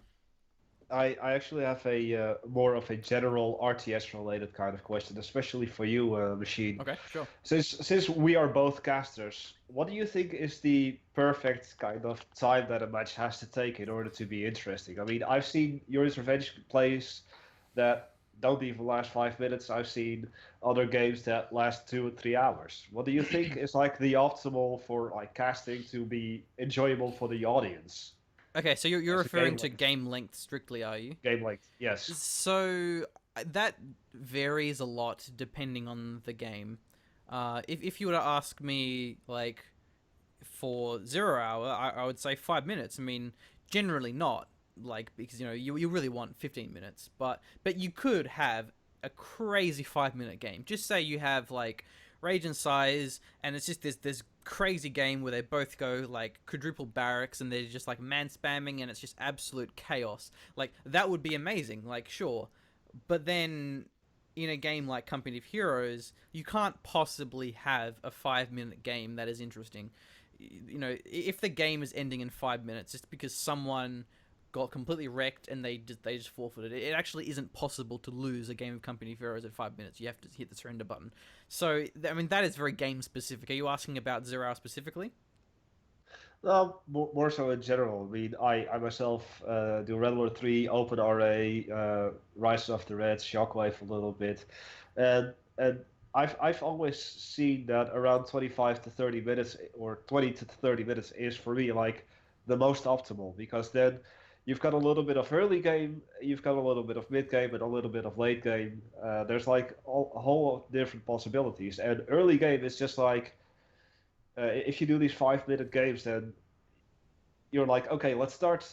Basically, if you also don't have any idea on how long the replay is gonna be, you're gonna start it up, you're gonna cast it, and like 5 minutes later, you're done. And you're like, okay, now I feel I've maybe wasted my time. Yeah. I mean, the method that I go through when it comes to casting games is I basically I kind of want it to be either 2 pros or it's a heavily wubbed game. So WUB means it's been upvoted as a good replay on the replay site where I download them from. So those are kind of like my 2 requirements, is that either it's 2 pros or it's just a really high rated game. But then furthermore, I check to see the length. Like generally, if it's anything under 15 minutes, I won't cast it, just because you are right. It is a bit disappointing, from the viewer and from a caster, is like you get in 10 minutes and it's not, and then the game ends. But if it was an amazing game, I still would cast it regardless. But then when it comes to short games, I'll do them if it's in a series. So like if there's a best of 9, I'll cast all the games in that series if I'm interested in that series because it's for a tournament or whatever. But really, it's quality over quantity again. Like if there was a 5 minute game and it had like all these wubs, I would maybe cast it. But as a general rule, I would just say 2 good players over 15 minutes and yeah, you're in for a good time. But that isn't always a good thing, though. I mean, you're gonna have a 40-minute game between two pros, and it can be boring. Especially if it's between two noobs, because you're gonna have a lot of camping. You're gonna have them sitting around turtling. You're gonna have, not much things to talk about, not much exciting micro, and maybe you guys saw the Rise of the Reds video I posted, where it was like a 40-minute video, and it was just this like really slow, campy, grindy, horrible Russia versus China game, where it was I just remember. ugh. And there was like a couple. I was really surprised that you even posted that video. Well, I mean, I found it boring because nothing happened, but this that demographic of people that just love the turtle big battle side of it. You have some people that just love watching these huge defensive armies build up and then have this big clash. So whilst I thought it was like absolutely repugnant, I still wanted to post it just because I knew that there was a lot of people that would like that, and it got a lot of views. A lot of people really enjoyed that. So I try not to oversimplify it as oh, it's a long game, therefore it must be good. Actually, like when I look at replay length, and one of the other kind of requirements is it's not a GLA mirror. Like it's like, okay, it's like it's Rage versus Size. It's over 20 minutes. Yeah. But is it a GLA mirror? And I'll do a GLA mirror every now and again, but it's just because of the fact that GLA mirrors naturally skew out in length. We cast such a disproportionate amount of GLA mirrors, because often the long games are good games, but when 90% of the long games are GLA mirrors, it's not as interesting. Not in terms of just you have variety. You want other matchups, but then also just the GLA mirrors are very slow, very repetitive. Buggies popping. I don't know. Maybe Ryan, you have something to add in terms of like the videos of us that you enjoy watching. I think map choice comes into that. Tournament Desert. Well, yeah, and this is kind of thing because it's so choke pointy. Everybody plays on Tournament Desert, but realistically, it's pretty choke pointy. There was a game you guys casted a while ago that was amazing, and it was a GLA mirror, and that was the one between Herb and Size. And that wasn't campy. That was very back and forth. There was action from the very start right through to the very end. But I think what made that exciting was it was Barren Badlands, so it was a really open map. Yeah. There were a lot of resources on it, so it's not like both players just ran out of money too quickly and couldn't really do much, and so they just played it safe and stayed in their base. So you had to expand. You had, even though it was a mirror, they had very, very different play styles, basically because of their factions. Size went. Sorry, I'm like giving away this game. If anybody's watching this and hasn't actually seen, all right, so I won't give away the whole thing, but that game was phenomenal to watch. Size went for like 2 arms dealers, spamming scorpions and like low tier units, and Herb went for the tech, and because of the timing, he was able to. Both players got different advantages at different stages of that match. From a spectator's perspective, that was great. That was amazing to watch, because you've got two players who are doing different things, building different units, pursuing different strategies. And sometimes one player will get on top, and then the other player would manage to wrench his way back, and that kind of back and forth where it seesaws a bit. I think that's from a spectator's perspective what makes it interesting. When you've got that happening, it is great. When you've got two players who are kind of moving their tank blob up here, and then they move their tank blob down there, and then they retreat back into their base, and you end up with this like static wall of tunnels or base defenses or something like that. I think the other thing that's in there that is worth. So GLA, just because of the way tunnels work and all that kind of stuff, most long games tend to be GLA mirrors. But I think if you find a game that's 40 or 50 minutes long, and it's not a GLA mirror, that's probably a really exciting, interesting. Yeah, that's the dream. Yeah, those are the most sought after. Or China mirrors especially. Yeah, map is a big part of it. I didn't mention that as well. Is I generally have a very strong bias to like, it's not TD, yeah, let's cast that, or like, yeah, it's a TD game. So yeah, maps is one thing. Anything else to add, Ryan, before I say something else? No, I've said my piece. But ultimately, Doomhammer, it's just an absolute gamble. I don't have a D20 on me, but if I did, it would make my joke more funny. But whenever you cast a game, there's always that chance that like you just, are you gonna roll a 20? Is it gonna be a good match, or is it gonna be crap? I mean, having pro casts is some kind of guarantee, mainly just because that they wouldn't be posting the game in the first place if it was, a really boring game. So you naturally have this kind of this skew of games that you're casting are good replays because they wouldn't have been posted otherwise. Whereas if you're casting them live, you're going to have a very high likelihood of them being pretty boring games. But even then, just because of the fact that they're two high tier players, you're pretty much always guaranteed to at least get a very enjoyable game. So it's a lot harder though when it comes to mods. Like that is where things get tricky, is because the level of pro players is just tiny. I know you have some people in Rise of the Reds. You'll have people like Bruce, and I don't know the rest of them are, but you'll have some players which are really good, and those are the great ones to cast.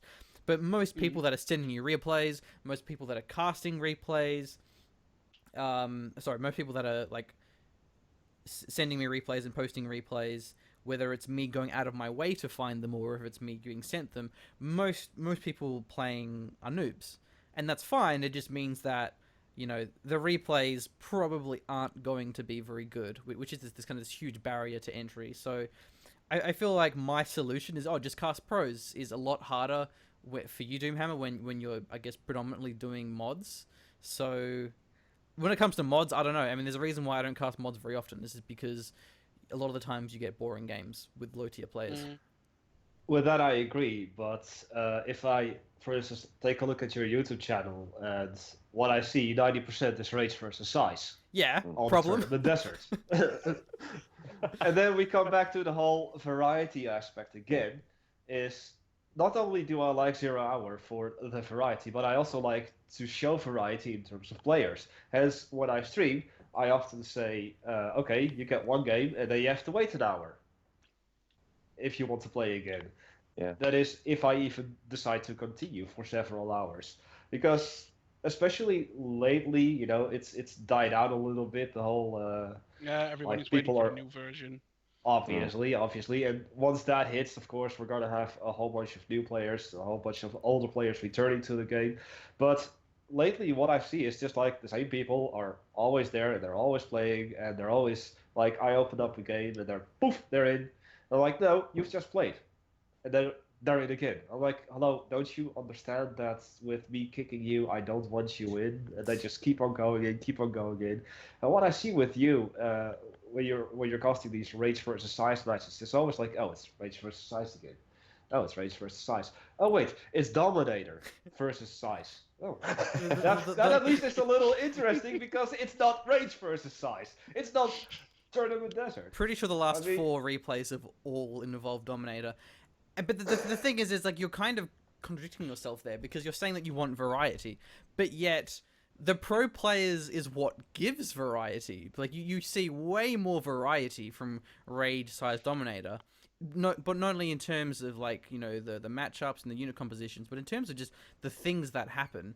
Whereas if we were to just cast all these noobs, it would be the same stuff every game. It would be, okay, let's build up some Patriots, let's build up some tanks, let's attack out. So like, yes, I want variety, and the way that I get variety is by casting pro players, because then their games are always different, even though they are the same players.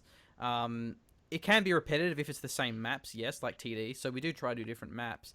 But I think also just, having cool micro is interesting, especially our style, like Blake and I's casting style. It's very, I think, hype-centric. We are very energetic.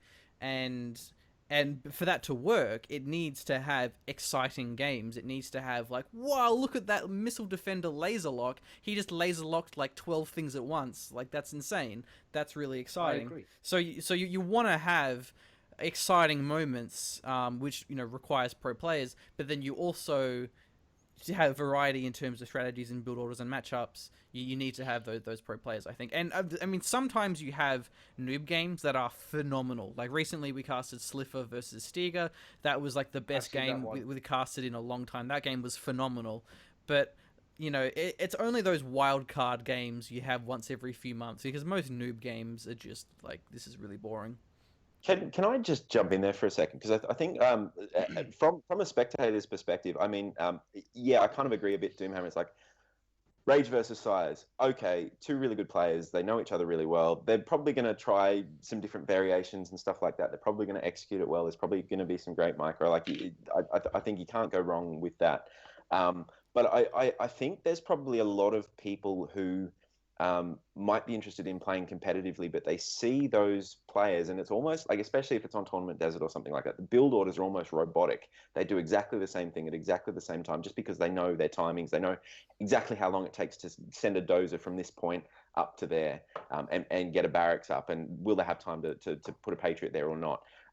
They know the timings inside out. I think if you have two players who know what they're doing, they're not complete noobs. They know what they're doing, but maybe they're not quite as polished because they don't, sit there for 20 hours a day like Rage and Size seem to, perfecting that build order like 200 times, where they make mistakes and they try something new and it doesn't quite work out, but then they're able to recover.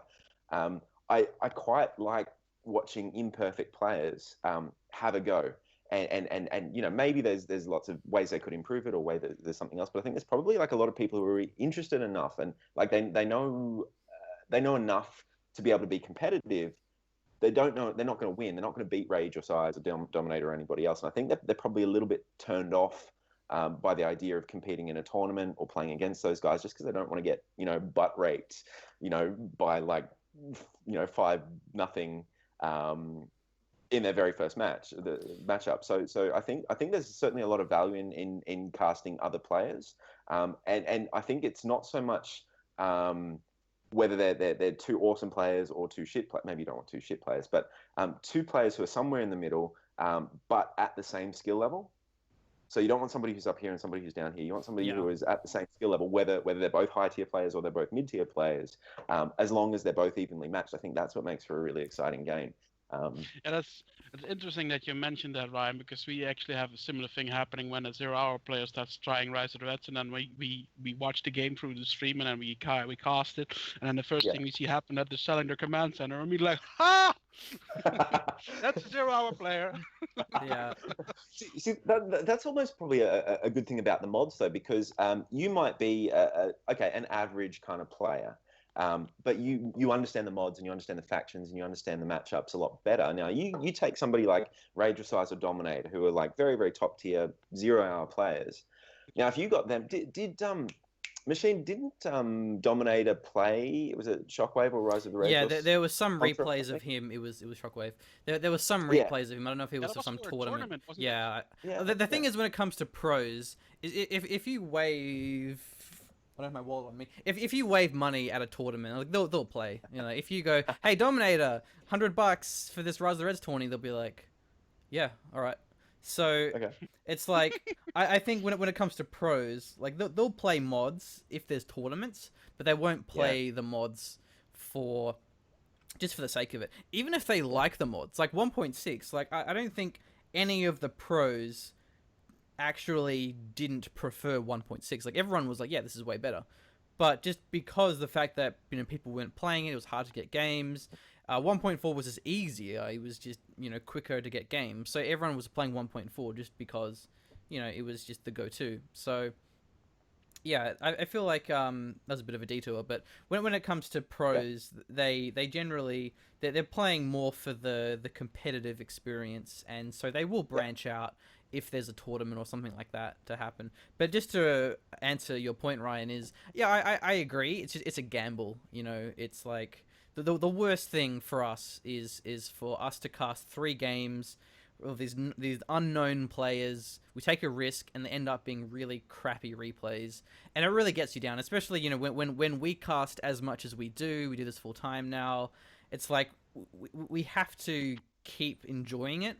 And we have to not burn ourselves out, and like that can happen if we cast 5 games in a row that are just crap. It's just like, you know what, I'm having an existential crisis right now. So it's kind of like the risk reward when it comes to players, and that's why it's really, really great when people send us replays where they don't necessarily play themselves.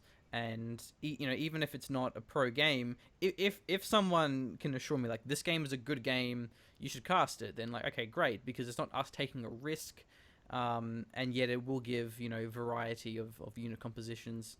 Like whenever you see people build like Crusaders and things, like yeah, Crusaders, this is awesome, this is different, which you just normally wouldn't see in high tier play. But yeah, anyway, anything else on that point? For instance, last year when I was doing my December castathon, when I would like upload 2 videos per day of just nothing but Rise of the Rest cast, I actually had a replay pack where it was just Miso versus Bruce, but those were 8 replays, and I just split them all apart. Like I tried to get as much variety as possible, where I would get not even 1 game per day of Bruce versus Miso, but maybe once per week. And yeah, luckily at the time I had a lot of replays to go through, and thus I had a lot of stuff to work with. But now it's died out, unfortunately, and I'm eagerly awaiting 1.87 so that we get more replays to cast, of course. But at a certain point, if it was just like I've got 5 replays of Size versus Raged, and I've got 3 other replays, what would I do? I would just say like, okay, I'll cast 1 replay per week, and then every other week I would cast Rage versus Size. Yeah. All right. What I see you do is just like today Rage versus Size, tomorrow Rage versus Size, the day after Rage versus Size, Size versus Rage. I'm like, it's mainly tournaments. That's the kind of the main reason why is because they're normally tournament games. But yeah, we certainly have that bias towards them. But anyway, so moving on. So let's talk a bit more about the mods. I think before we wrap this up. So what's the difference between Shockwave and Rise of the Reds, and what was the intention behind them? How come they've ended up being so different? Well, the most basic way to explain that is Shockwave is basically 0 hour plus plus, and Rise of the Reds is something entirely new. Because we threw a lot of things that people would consider sacred in 0 hour have been thrown out of the door with Reds. And if they don't like it, they can just play in 0 hour. That's my stance on that particular point. I mean, a lot of the things that we've changed the system how you counter air. I remember getting a lot of backlash about that when we first introduced that, and people making memes about it. Even like Rise of the Reds is the only place where quad cannons cannot kill aircraft and stuff like that, or something. Then there's the tech system, which is a little bit more elaborate, still relatively simple, but a little bit more elaborate. The game pacing is slightly slower. But yeah, ultimately the goal with Rise of the Reds was basically, it's actually a pretty interesting story because it's basically a merger of a lot of different mods that kind of fell apart. And that sort of all were combined into what Rise of the Reds is today. For instance, I always had this idea of making a mod that's based on the beta content from Generals prior to its release that was eventually cut from the game. So you have like the 3 original generals for each faction. Those are going to make a reappearance in Rise of the Reds eventually, but with that added on, we're also going to make 3 generals for the other factions. And unlike in 0 hour, you actually choose them in game. So when you're in the loading screen, you only know that he's playing Russia, USA, China, etc. And then once you're in game, you will only know what your opponent is once you've scouted them out and actually see some, faction-specific, sub-faction-specific tech lying around or flying around or driving around. So that's something we wanted to store. And then when we were developing Reds, at one point, a good fellow modder of myself just no longer had time to work on his Europe mod, and that's where our second new faction came from, which was the ECA, and we turned that into a defensively orientated faction as we have it now.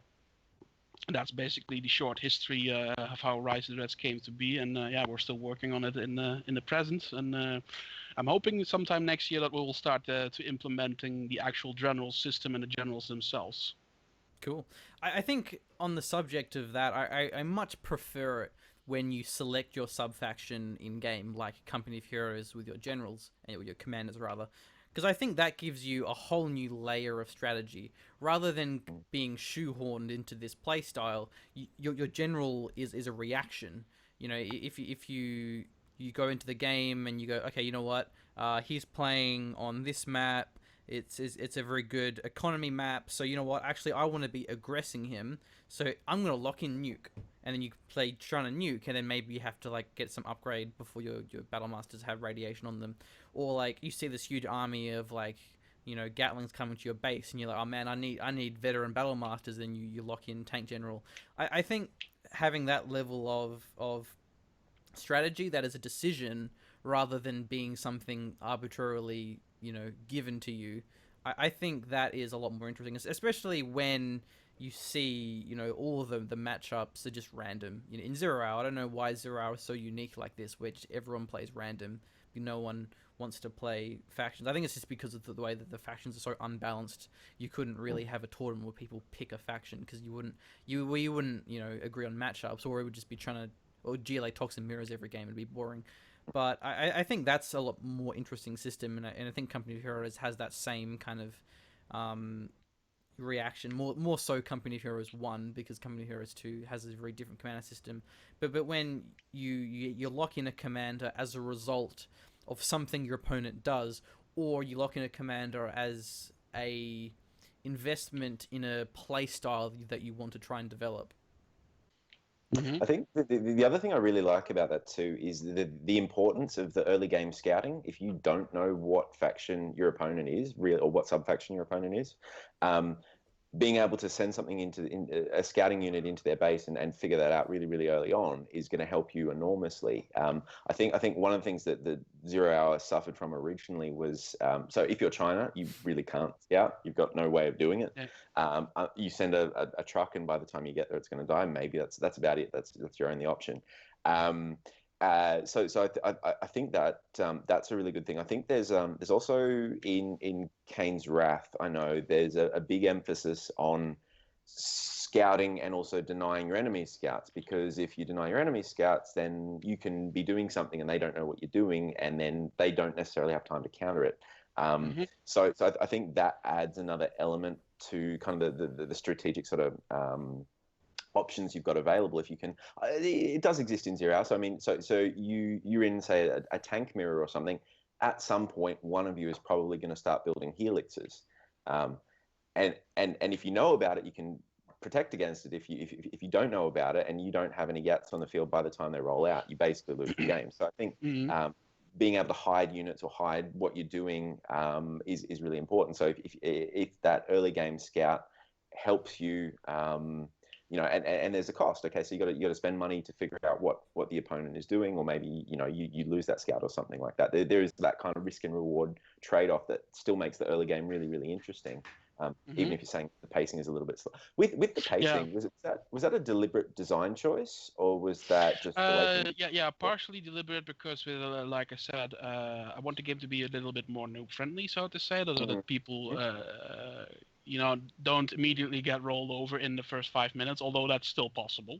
Yep. And another thing that what you mentioned with scouting, every faction you can also build a scouting unit from their command center for, I think the most expensive one is $300.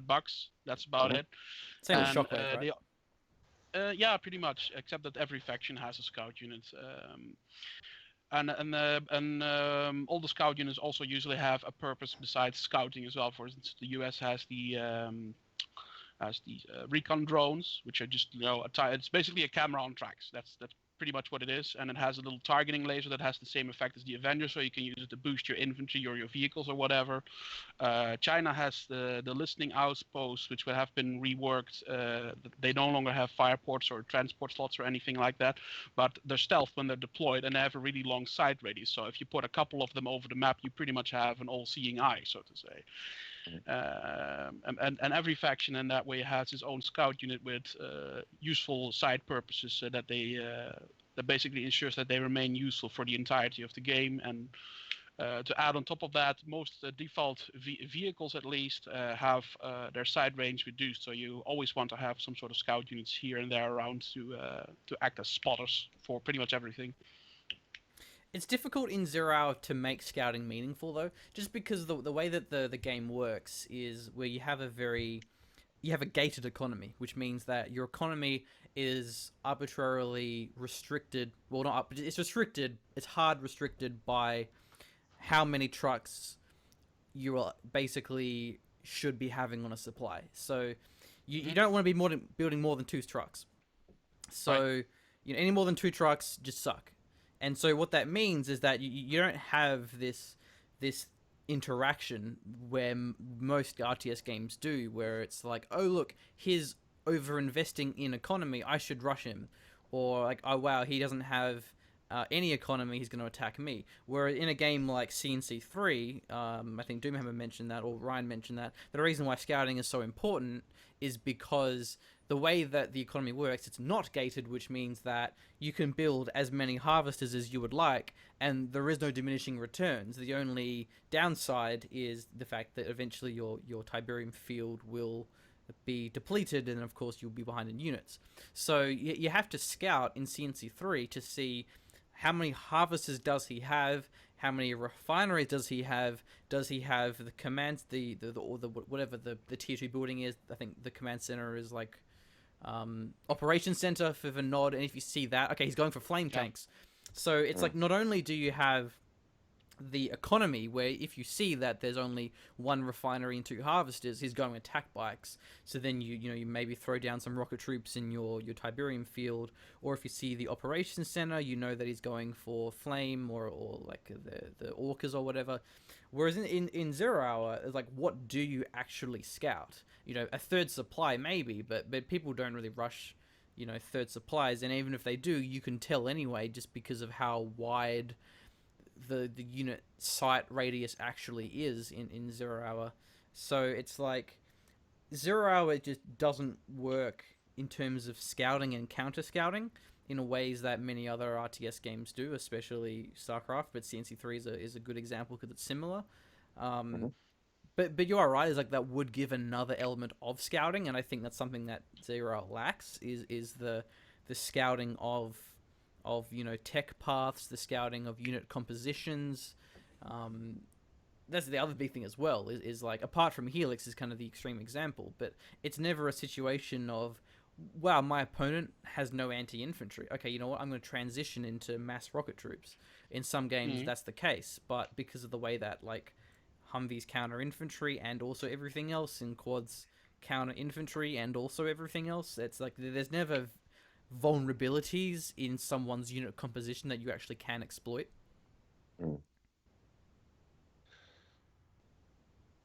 Yeah, you have to take into account that Zero Hour has Fog of War, whereas, for instance, if we're talking about the old Red Alert 2, Yuri's Revenge, but also Tiberian Sun, Tiberian Dawn, Red Alert 1, they just have Shroud.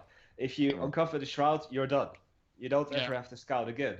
But whereas Open RA, for instance, that I'm also invested in, that has both Shroud and Fog of War. So having scouting on in like those older classicer games, it's just like, okay, you scout once, you're done. And if your allies in the Red Alert 2, if you get into your enemy's radar, then they're screwed. But otherwise, as Soviets, you don't have a counter like reshroud your opponent's stuff. Whereas in, for instance, Open RA or General Zero Hour, where Shroud or where Fog of War exists, it's important to have a constant play on the field where you have your vision, where you have your scouting. So in that aspect, I feel.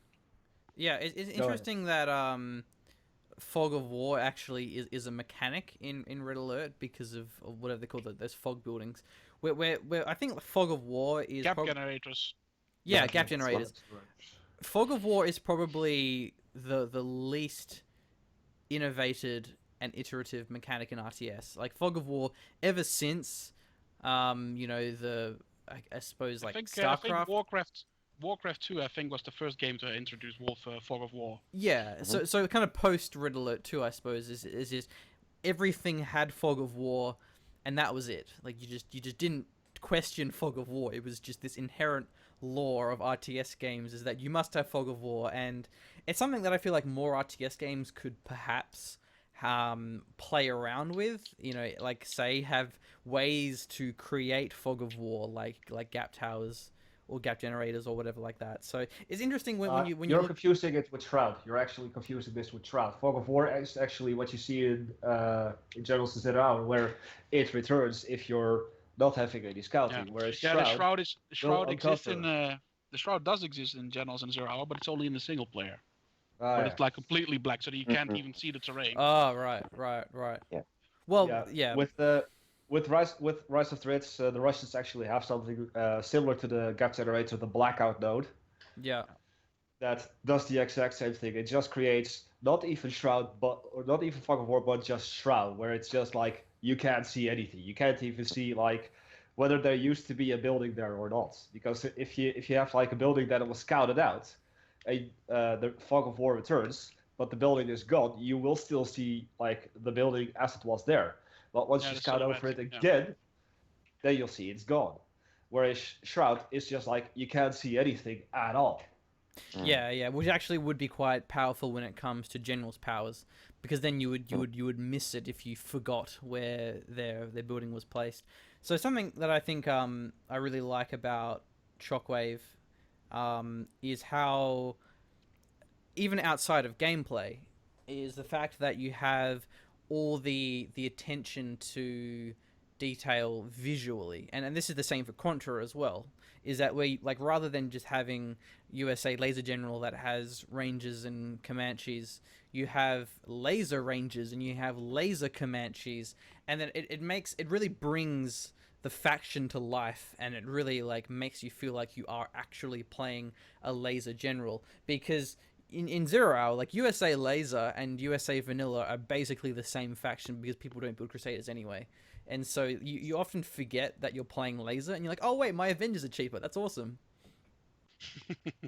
Yeah. Yeah, well, And there are, yeah, truth be told, most of the laser stuff is actually it's all leftovers from the original game. It's just I didn't have art assets, so I basically just ended up making art assets for them and just reused the voiceovers that were still left in the game files. Yeah, isn't it also like GLA Toxin has like a Toxin technical that doesn't do anything differently? And In was that Shockwave. you mean as there is, yes, that's true. It is there is indeed a toxin technical, but I think it does clear buildings, however. Oh, really? Well, that sounds OP. Yeah. But anyway, I think that's just an interesting point to talk about, is that when it comes to like designing these sub factions, is that it's really more than just like the gameplay side of it. You really should be finding ways to help bring the faction to life, and truly make them feel unique. Like I feel like Marked of Cain in Cain's Wrath, like the one of the sub factions where you have like cyborgs. That faction is kind of pretty boring, because apart from those basic the Marked of Cain infantry, and then you have the Enlightened, which are like anti-vehicle. They could have taken this kind of robotic theme a lot further. Like a good example is Contra, where the dozers, rather than actually being a dozer, the dozer is basically a robot. So you can take the theme of the faction, the sub faction, and you can expand that to ways that aren't necessary and don't affect gameplay, but do make it a lot more compelling. Yeah, so that you what's the word? You feel more immersed. Yeah, immersive. That's a good way to put it. Anything else to add on that? No, it's a pretty basic point. No, Okay. not really. No. So, okay, one thing I'll mention then, I'm kind of going through these topics that I had in my mind, is that Mhm. I feel like so many of, a bit back to Immersion, I suppose, is that like so many mods when it comes to, I mean, not just 0 Hour, but also Company of Heroes, is they'll have like all these cool units, all these cool effects, all these cool sounds, but they don't have any unique voice acting. And for me, like, that is a massive deal breaker. Like the most egregious example, I think, is in Company of Heroes 2. Company of Heroes 1. One of the huge mods was the Modern Warfare mod, which was like a modern day mod where you have like Abrams tanks, and I think Yeah. they're versing China. I've actually played that. Yeah. Yeah, and then they made another mod. I haven't played this one, but it's like the Eastern, well, not the Eastern, the Eastern Front, I no, believe not it's the called. Eastern France. Yes, but I'm trying to think of the Sino-Japanese theater where it's like China versus Japan in the late 30s. I've actually remember. Yeah. That was a mod as well. And but the thing is you play these mods and your Chinese soldier has like the generic German Volksgrenadier voice files. And you're like, Sauerkraut was a thing in China, don't you remember?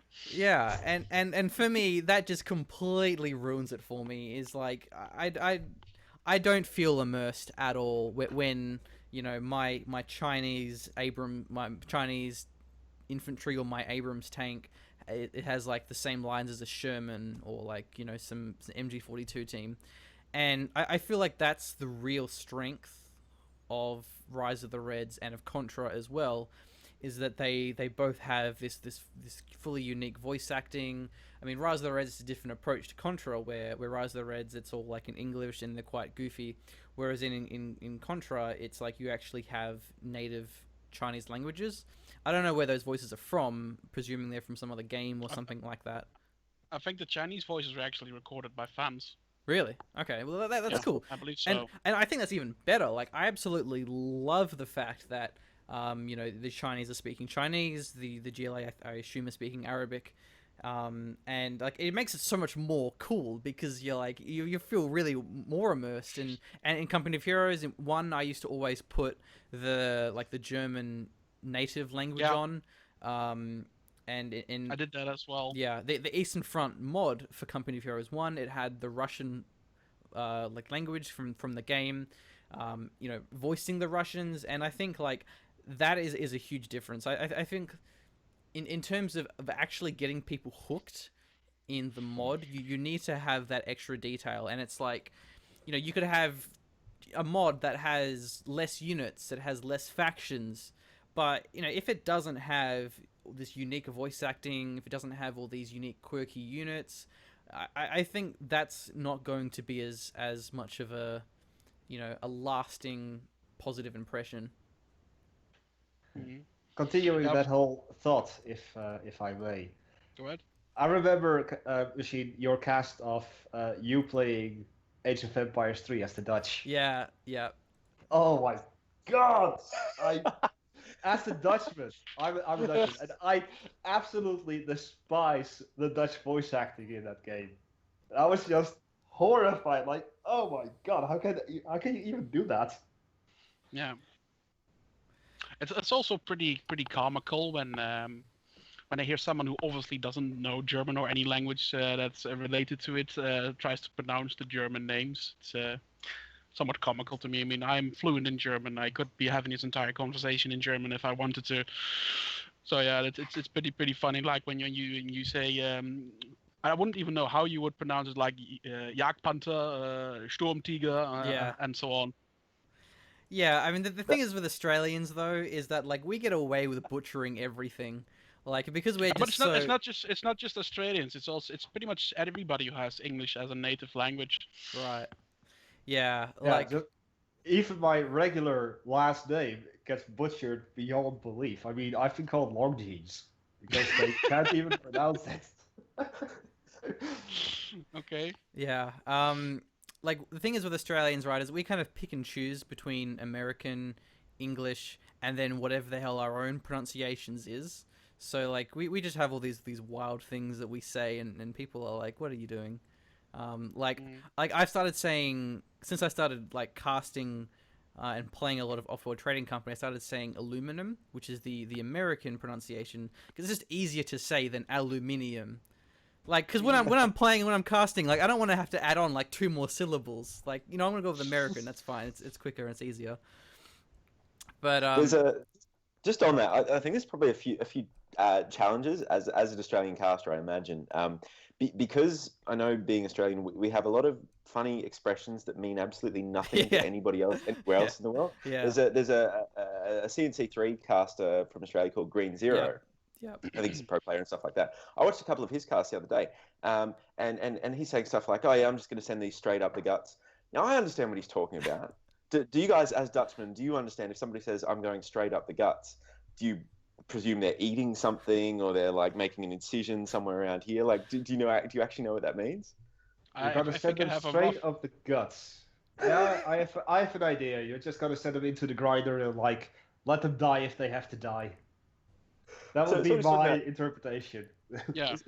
it means go straight down the middle. That's what he means. But I think it's just something that he doesn't even think about. So my question for you guys, and this is probably going away from the mods a little bit. I've got to probably shoot off in a moment. But when you guys are casting stuff and there's just because you were going on about the voice acting before, when you're casting games. Are you? Is that something you think about? The language that I use, the expressions I use. Are you mindful of that, or do you just do whatever kind of comes naturally? Interesting question. I think predominantly we use far more gaming jargon than we use Australian jargon. So I feel like our nationality has a lot less to do with the way that we talk. And it's more to do with just kind of the gaming communities that we're a part of in the whole internet language and internet memes and things like that. So I feel like in the context of gaming commentary, I think you would have that much less than in a more traditional content, because the fact that like gaming has a very particular vernacular and it has this own kind of like esoteric way of speaking. So I don't think so very much. I mean, maybe there are some things like the best example. Yeah, like Blake, he always says like, "Oh, these outposts are absolutely chock-a-block full of Tang hunters." Like, I think that's probably an Australian term.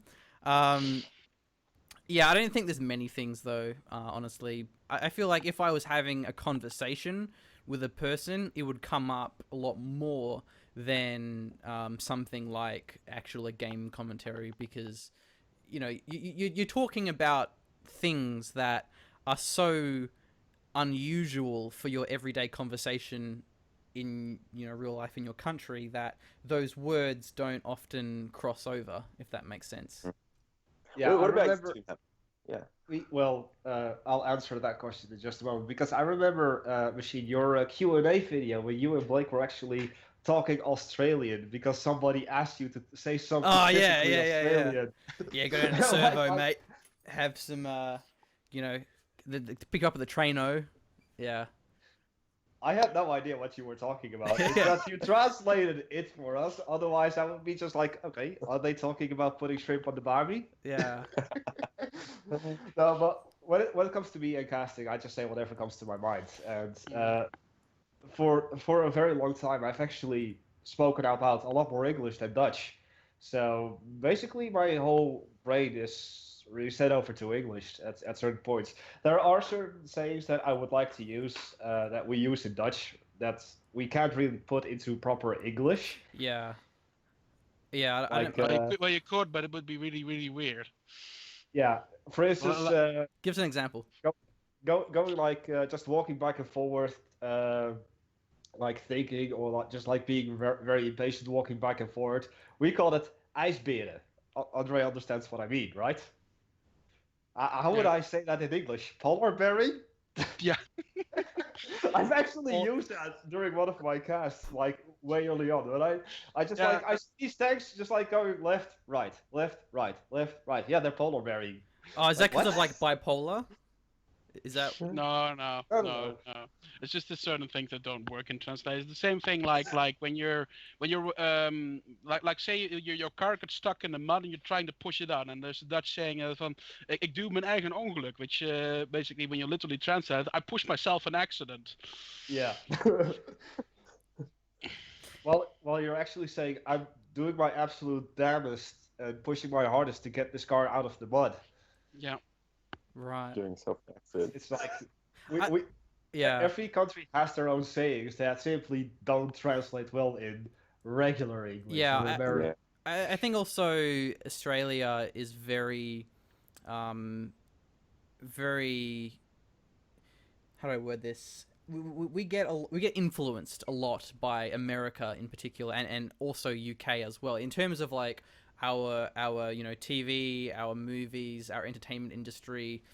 So Australia, like while we're very secluded, we're very in touch with American and British things, at least a pretty big margin. So I feel like we kind of have the context required to like talk internationally with other people because we're used to seeing how they talk and things like we know what a cell phone is, like we're seeing enough American movies to know what that cell phone is. What we call a mobile phone. What's the Australian way of calling a cell phone? We say mobile phone, which doesn't make any sense because like you can have a landline home phone that's wireless, which would also technically be a mobile phone, whereas cellular phone makes more sense. But it's like, so I feel like just because of the internet in general, we're pretty in touch.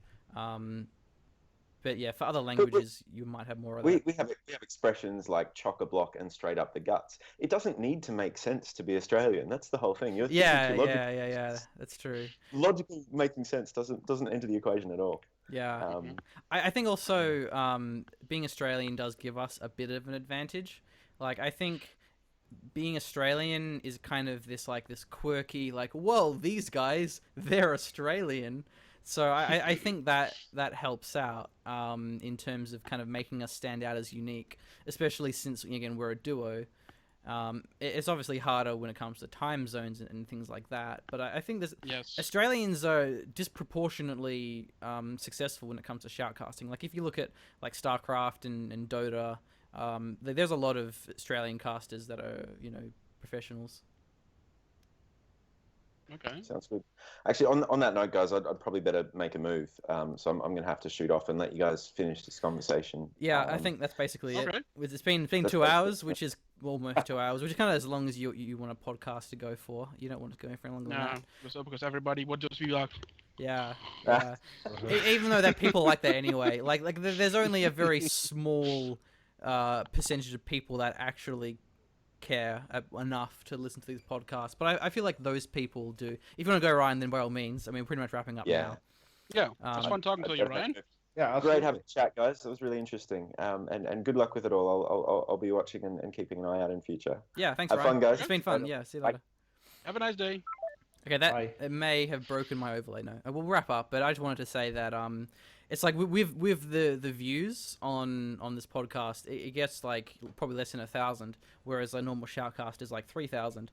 But the people that do watch these are generally like very fascinated because like you have that kind of that group of people that just love RTS discussion and they kind of love hearing all these different perspectives. So the overlay is all broken now. Because at the same time it also broadens your own perspective. Yeah. I mean, I love RTS conversation. I find it very fascinating to get these different perspectives from different people. And I just personally really enjoy these conversations. So it's like, while these kind of podcasts from a pure like business perspective aren't very good for the channel, it's like, hey, it's fun. I don't care. And I love ranting about RTS games. All right, well, let's wrap this up now, especially because the overlay is broken. Like both of your faces are only half is now visible, like on the webcam. Because there we go. You fixed it. I'm actually adjusting it as we speak. So okay. Well, I'm just taking my time to adjust the things. Anything else you guys want to talk about before we leave? No, not really. I mean, I do have a couple of other things that I do have to take care of. Cool. So yeah, I'll probably be doing that as myself. Sweet. All right. Well, thanks for watching to everyone that has stuck with us. It's been a bunch of fun. Make sure you follow Doomhammer. His Twitter handle is there. Hunter is this elusive man that doesn't have Twitter and probably has a much higher mental health as a result. But if you're a fan of the 0 Hour mods, then you should definitely give Rise of the Reds a go. And if you do, then you hear a lot from these two, as they're pretty prominent members of that community. So any last words? Yeah, as I am also streaming and recording this in my comment section or in my movie description, I'll leave a link to the Gentleman, their YouTube page. So that's a bit of a shout out, of course. And I'd like to thank you for inviting me to be a part of this. Oh, likewise. You're welcome. No, it was fun. As I said, it's hard to get CNC people on board. I was keen to get Dominator, but like, you know, I haven't had much of a chance with him. He seems to be very busy, but I think that would be really cool to have a pro on board, so then we can get this like very kind of hardcore perspective, and we can do some more CNC stuff later on, maybe with a slightly different topic. But yeah, all right. So we will see you later, guys. Thanks for tuning in. All right. See you all later.